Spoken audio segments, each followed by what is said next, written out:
भगवान बुद्ध एक दिन वन से गुजर रहे थे। रास्ते में एक व्यक्ति जमीन खोद रहा था। बुद्ध विश्राम के लिए वृक्ष के नीचे बैठ गए।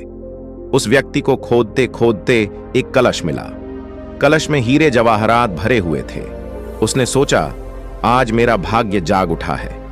उसने कलश बुद्ध के चरणों में रखा तथा कहा, आपके आशीर्वाद से ही मुझे यह अकूत दौलत प्राप्त हुई है। मैं इसमें से कुछ रत्न आपको भेंट करना चाहता हूं।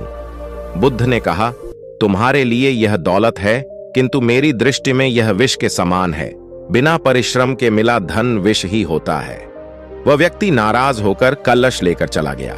उसने हीरे जवाहरात बेचकर संपत्ति खरीदी और दरिद्र से धनवान हो गया। किसी ईर्ष्यालु ने राजा से शिकायत कर दी कि जमीन में दबा धन राजकोष का होता है। अमुक व्यक्ति ने उसे निजी काम में लाकर नियम का उल्लंघन किया है।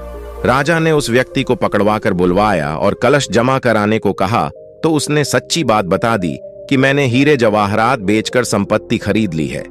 राजा के आदेश से उसे परिवार सहित जेल में डाल दिया गया।